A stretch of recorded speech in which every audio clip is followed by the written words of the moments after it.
Good evening. And now to our breaking news. The Philippine stock market has crashed. It's a 2013 Black Thursday all over again.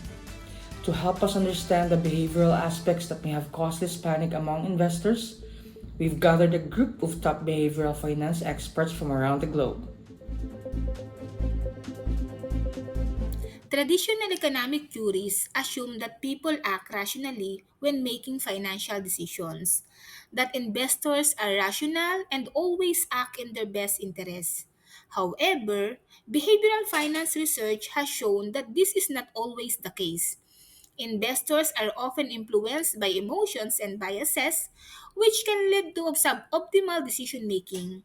Behavioral finance aims to identify these biases and understand how they affect financial decision. So what is behavioral finance? Behavioral finance is a modern area of study that combines behavioral and cognitive psychology with economics and finance to explain why people make irrational financial decisions. It suggests that financial markets are not always efficient and can fail to reflect economic fundamentals due to irrational behavior, systematic patterns, and limit to arbitrage. Behavioral finance uses financial psychology to analyze investors' actions. According to the behavioral finance, investors aren't rational. Instead, they have the cognitive biases and limited self control that cause errors in judgment. Now, let's take a look at the key milestone of behavioral finance. Behavioral finance explores how psychology influences financial decision, challenging traditional economic assumption of rationality.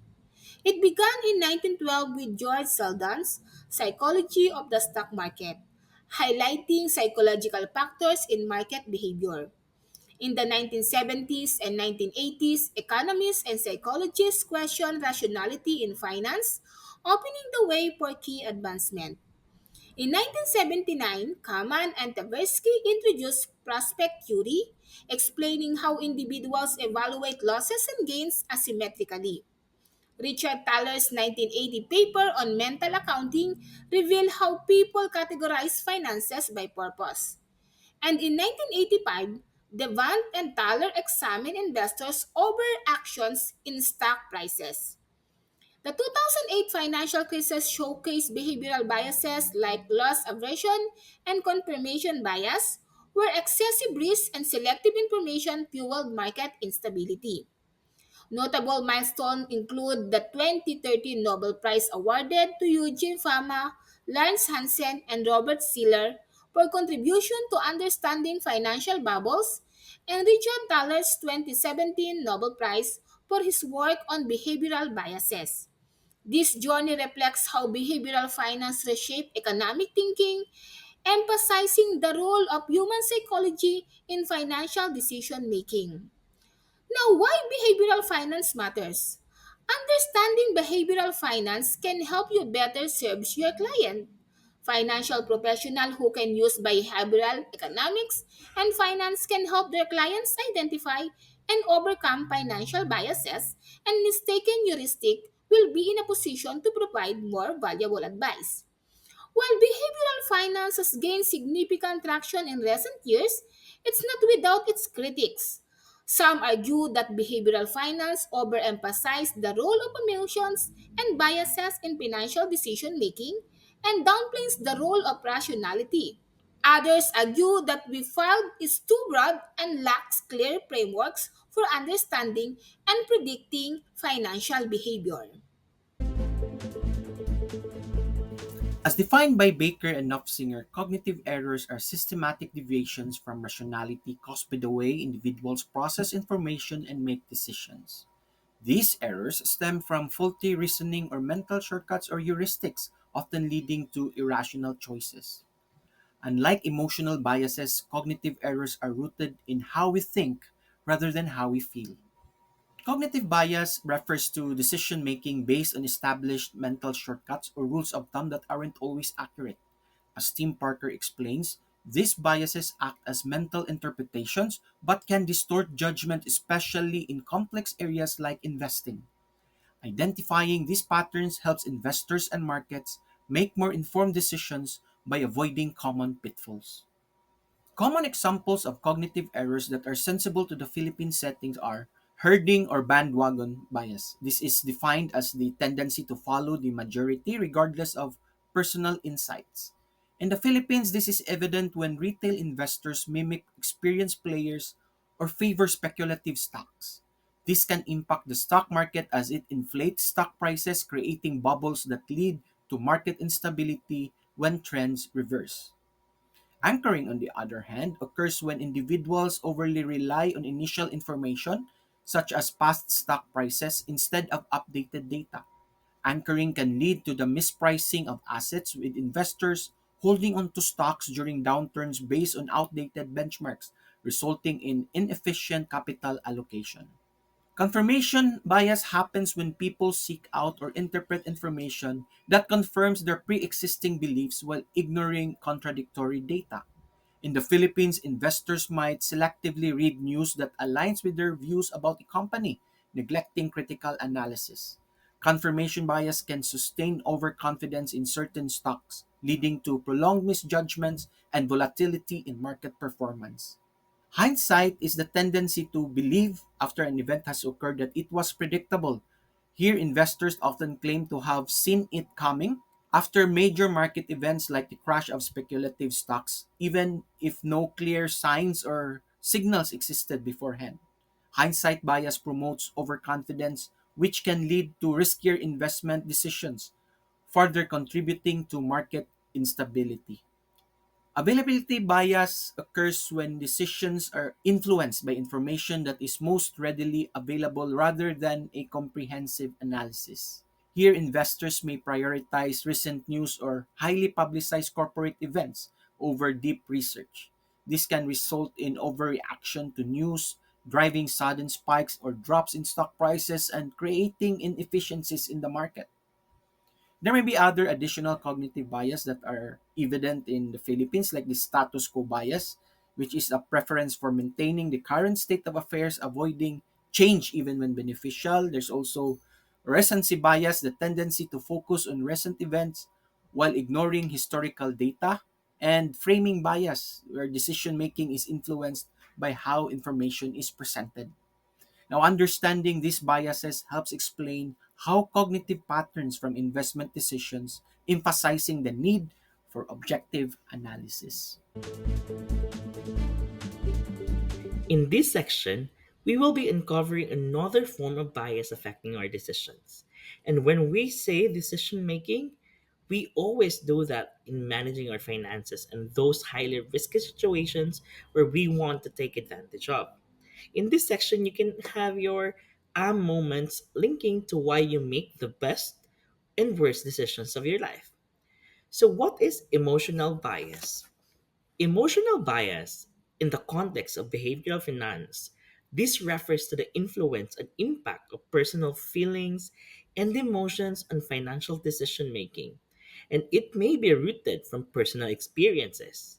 So, to differentiate it from cognitive bias stems from information processing errors and mental shortcuts, while emotional bias stems from emotions. That is their key differentiator, their origins. To proceed, here are the five common emotional biases in the field of behavioral finance. First up is loss aversion, a type of emotional bias where people are more upset about losing something than they are happy about gaining something of equal value. Just like in the stock market and similar to our experience in the stock trading game, where I personally had a very relatable experience that I don't want to admit that I was losing a lot, and I still continue to hope that I'll make it back to even someday. That is why I missed the point in where I could have reinvested it to higher potential stocks. Next is overconfidence. This is the belief of being more capable or knowledgeable than one actually is. This gives the feeling of being so sure and be blinded with potential pitfalls. Next in line is home bias. This is the bias towards investment options in own localities rather than international options because of the feeling of comfortability and, of course, familiarity. Next in line is endowment bias. It is when people value something they own more than if they don't own it, leading to holding possessions or investments longer than they should. Lastly, regret aversion. The avoidance of making decisions due to fear of regretting later. This hinders one to explore outside the comfort zone and stick to status quo rather than taking a risk for improvement or risk of regret, hindering optimal choices. What strategies can be implemented to overcome cognitive errors and emotional biases in the Philippine stock market? The online accounts in the Philippine stock market rose to almost 20% in 2020, according to Philippine Stock Exchange. As of the end of 2023, the PSE had 1.9 stock market accounts. In terms of age demographic, 20.2% of investors are aged 45 to 59, 19.5% are aged 18 to 29, and 14.8% are aged 60 and above. According to a study by the students of De La Salle University, Filipinos tend to be risk averse and overconfident with their investments. These two behaviors could indicate other underlying cognitive and emotional biases. Now, how can investors avoid to fall under the trap of cognitive errors? A good way to stay clear of trend chasing is to create an objective and unbiased strategy and then stick with it no matter what. Set your exit criteria ahead of time and do not deviate. Diversify your portfolio. Avoid putting all investments into popular assets to prevent following the herd. And develop a personal investment plan. Create and adhere to an investment strategy that aligns with your goals, not the actions of others. How about anchoring? Consult with other investors or financial advisors to gain different viewpoints. You can identify the factors behind the anchor and replace suppositions with quantifiable data. And lastly, periodically review your investments with updated, relevant information. To avoid hindsight bias, investors can maintain an investment journal. Document your decision making process, reasons, and available information at the time to reduce hindsight bias when reviewing outcomes. Adopt probabilistic thinking. Understand that outcomes are uncertain and not always predictable. Try to find alternative evidence that would disconfirm in a variety of ways your intuitive gut reaction to the situation. Now, let's go over to overcoming emotional bias. First, loss aversion. Only invest what you can comfortably part with and ask yourself what would happen if you lost some of that investment. Think long term. Longer time horizons can help you face market dips more comfortably and potentially give you more opportunity to compound interest. Lastly, whenever possible, take the emotion out of investing to avoid hasty, illogical decisions. How about overconfidence? You can challenge your own beliefs and assumptions by asking yourself tough questions. Be realistic rather than optimistic. Take feedback from others seriously, whether it's from a supervisor, spouse, or a friend. Consider the potential negative outcomes of your decisions and use this as a reality check to keep yourself grounded. What about regret aversion? You can follow formula investing. You can filter out news that may be biased or subjective when considering an investment decision. And lastly, automate trading strategies and use algorithms for execution and trade management. That way, you can transition from an emotionally driven decision making process to one that is more analytical and objective, leading to better risk management and improved investment performance over time. Welcome to Investment Talks. This time, I am very blessed by the presence of the three experts in this room. So I have personally prepared one question for each one of you. So our audience will get to bring takeaways after watching the show. For the first question, this is for you, Miss Caballero. What specific aspects of behavioral finance do you find most intriguing? What intriguing me in behavioral finance is the loss of aversion of common emotional biases.